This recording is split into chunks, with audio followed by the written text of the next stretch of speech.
வணக்கம். இன்றைக்கி நம்ம என்ன பார்க்க போகிறோன்னா, swing trade and intraday trade இதுக்கான டிஃப்ரென்ஸை பார்க்கலாம். இல்லைனா ஸ்விங் ட்ரேட் ஆர் டே ட்ரேடுன்னு கூட சொல்லுவாங்க. டே ட்ரேடுக்கும் ஸ்விங் ட்ரேடுக்கும் உள்ள டிஃப்ரென்ஸை நம்ம இன்றைக்கி பார்க்கலாம். அதாவது பார்த்திங்கன்னா, ஸ்விங் ட்ரேடில் பார்த்திங்கன்னா, இன்றைக்கி ட்ரேட் ஸ்டார்ட் பண்ணுறோன்னு வச்சுக்கோங்களேன். இன்றைக்கி நான் ட்ரேடை ஸ்டார்ட் பண்ணுறேன் அப்படின்னா, எப்போனாலும் நமக்கு எப்போ தேவையோ அப்போ நீங்கள் வந்து ஃபினிஷ் பண்ணிக்கலாம். ஃபார் எக்ஸாம்பிள், இன்றைக்கி நான் ஒரு பை பண்ணியிருக்கேன் அப்படின்னா, இன்றைக்கே நீங்கள் ப்ராஃபிட் அட்டன் ஆகிடுச்சுன்னா இன்றைக்கே செல் பண்ணலாம். இல்லைனா நாளைக்கு ஆகிடுச்சுன்னா நாளைக்கு செல் பண்ணிக்கலாம். இல்லைனா ஒரு வாரம் கழிச்சு, ஒரு மாதம் கழிச்சு, எப்போ உங்களுக்கு தேவையோ அந்த டைமில் நீங்கள் உங்களுடைய இதை வந்து க்ளோஸ் பண்ணிக்கலாம். சரிங்களா? ப்ராஃபிட்டை புக் பண்ணிக்கலாம். ப்ராஃபிட் ஆர் லாஸ் வந்து நீங்கள் எப்போனாலும் க்ளோஸ் பண்ணிக்கலாம். இன்றைக்கி ஸ்டார்ட் பண்ணோன்னா எப்போனாலும் உங்களுக்கு தேவைப்படும் போது நீங்கள் ப்ராஃபிட்டை புக் பண்ணிக்கலாம். பட் இன்ட்ராடேயில் அப்படி இல்லை. இன்றைக்கி ஸ்டார்ட் பண்ணிங்கன்னா இன்றைக்கி 3:15 மணிக்குள்ளேயே நீங்கள் முடிச்சாகணும். இன்றைக்கி ஸ்டார்ட் பண்ணிங்கன்னா இன்றைக்கே முடிக்கணும். இன்றைக்கி ட்ரேடை இன்றைக்கி ஸ்டார்ட் பண்ணிங்கன்னா இன்றைக்கே நீங்கள் முடிச்சாகணும். இது வந்து டைம் பொறுத்தளவில் இதுதான் ஸ்விங்குக்கும் இன்ட்ராடேக்கும் உள்ள டிஃப்ரென்ஸு. அடுத்து பார்த்திங்கன்னா, இந்த ட்ரேட் ஃபோக்கஸ்னு ஒன்று இருக்குது.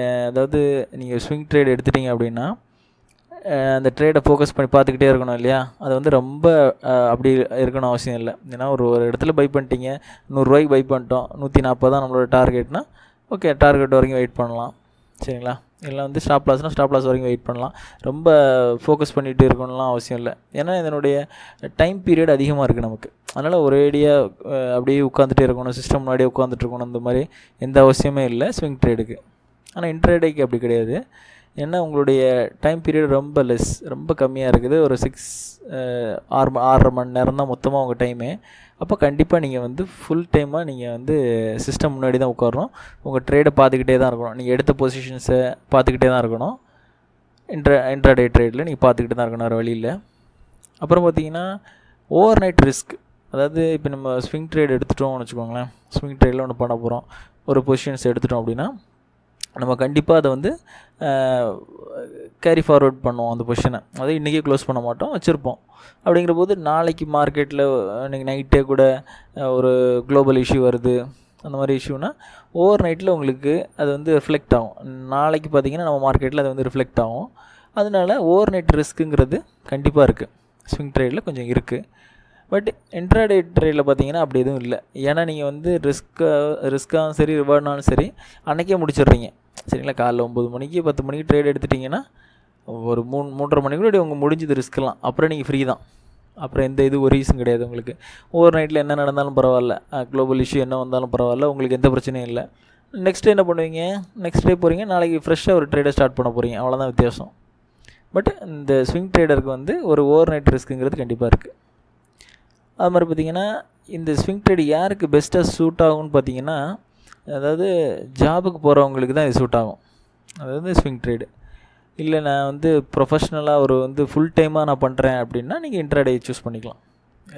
இப்போ ப்ரொஃபஷனல்ஸ் கூட ஸ்விங் ட்ரேடும் பண்ணலாம், தப்பு இல்லை. பட் எனக்கு வந்து ஷேர் மார்க்கெட்லேயே நான் பண்ணணும், ட்ரேடும் பண்ணணும், நான் ஜாபுக்கும் போகிறேன் அப்படின்னா அவங்களுக்கு வந்து ஸ்விங் ட்ரேடு சூட் ஆகும். இல்லை நான் வந்து ஃபுல் டைமாக பண்ணிக்கிறேன்னா நீங்கள் இன்ட்ராடேயும் பண்ணிக்கலாம், ஸ்விங் ட்ரேடும் பண்ணிக்கலாம், ரெண்டுமே பண்ணிக்கலாம்.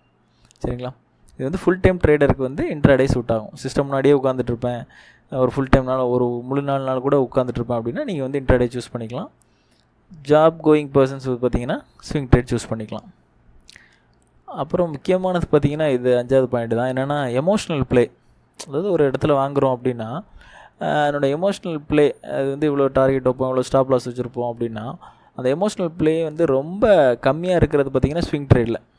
ஏன்னா அது வந்து ஒரு 1000 ரூபாய்க்கு வாங்கிட்டோம், நம்மளோட டார்கெட் 1200 1000 அது 10 ரூபா முன்னே போகும், பின்னாடி போகும், கீழே போகும், மேலே போகும், அந்த மாதிரி நடந்துக்கிட்டே இருக்கும். நமக்கு பெருசாக தெரியாது, நம்மளோட டார்கெட் மேலே தான் இருக்கும். சரிங்களா? ஒரு ஸ்டாப் லாஸும் ரொம்ப டிஃப்ரென்ஸில் தான் இருக்கும். அப்படிங்கிற போது அந்த எமோஷ்னல் ப்ளே வந்து கம்மியாக தான் இருக்கும் ஸ்விங் ட்ரேடில். பட் இன்ட்ராடே ட்ரேடில் அப்படி இல்லை. நீங்கள் 1000 ரூபாய்க்கு வாங்கியிருப்பீங்க, 1005 ரூபா தான் உங்களோட 1005 ரூபா, 1006 ரூபா, இல்லை 1010 ரூபா தான் உங்களோட டார்கெட்டாகவே இருக்கும். ஏன்னா ஹை குவான்டிட்டிஸ் வச்சு பண்ணுவாங்க. அப்படிங்கிற போது அதனுடைய எமோஷ்னல் ப்ளே வந்து அதிகமாக இருக்கும். ஏன்னா கொஞ்சம் தான் அதனுடைய ரேஞ்ச் பவுண்ட் வந்து கம்மியாக இருக்குது. அதனால் எமோஷ்னல் ப்ளே இன்ட்ராடேயில் அதிகமாக இருக்கும். ஸ்விங் ட்ரேடை கம்பேர் பண்ணும்போது இன்ட்ராடேயில் அதிகமாக இருக்கும். பட் எமோஷ்னல் ப்ளே வந்து இன்ட்ராடேவை கம்பேர் பண்ணும்போது கொஞ்சம் கம்மியாக தான் இருக்கும் ஸ்விங் ட்ரேடில். சரிங்களா? இப்போ இந்த 5 பாயிண்ட் தான் அதில் ஸ்விங்குக்கும் டே ட்ரேடிங்குள்ள டிஃப்ரென்ஸ். இன்னொரு வாட்டி பார்த்துடலாம். அதாவது இன்றைக்கி ஸ்டார்ட் பண்ணி என்றைக்குனாலும் முடிச்சிங்கன்னா ஸ்விங் ட்ரேடு உங்களுக்கு எப்போ தேவைப்படுதோ முடிச்சிக்கலாம். இன்ட்ராடேங்கிறது இன்றைக்கி ஸ்டார்ட் பண்ணி இன்றைக்கே முடிச்சாகணும். அது மாதிரி அந்த ட்ரேடை ஃபோக்கஸ் பண்ணுறது வந்து பண்ணணும்னு அவசியம் இல்லை. இப்போ கொஞ்சம் அடிக்கடி பார்த்துக்கலாம், ஒரு வாட்டி 2 வாட்டி கூட பார்த்துக்கலாம். இது வந்து அப்படி கிடையாது. ட்ரேடை வந்து ஃபுல் டைமாக ஃபோக்கஸ் பண்ணிகிட்டே இருக்கணும். ஓவர் நைட் ரிஸ்க் வந்து ஸ்விங் ட்ரேடில் இருக்குது. ஓவர் நைட் ரிஸ்க் வந்து இங்கே கிடையாது. ஏன்னா அன்றைக்கி நம்ம பொசிஷன்ஸை கிளியர் பண்ணிடுறோம். இது வந்து ஜாப் கோயிங் பர்சன்ஸுக்கு வந்து சூட் ஆகிறது பார்த்திங்கன்னா ஸ்விங்கு.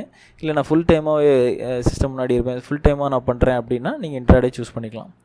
எமோஷ்னல் ப்ளே பார்த்திங்கன்னா இது வந்து கொஞ்சம் கம்மியாக தான் இருக்கும். ஏன்னா உங்களுக்கு ரேஞ்ச் அதிகமாக இருக்குது, டைம் அதிகமாக இருக்குது, அதனால் கம்மியாக தான் இருக்கும். பட் இந்த இடத்துல எமோஷ்னல் ப்ளே பார்த்திங்கன்னா இன்ட்ராடேயில் கொஞ்சம் அதிகமாக இருக்கும். ஏன்னா நமக்கு அன்னைக்குள்ளேயே நம்ம ப்ராஃபிட்டை லாஸை வந்து புக் பண்ணி ஆகணும். அதனால் வந்து டைம் பீரியட் கம்மியாக இருக்கிறனால எமோஷ்னல் கொஞ்சம் அதிகமாகவே ப்ளே ஆகும். சரிங்களா? தேங்க்யூ.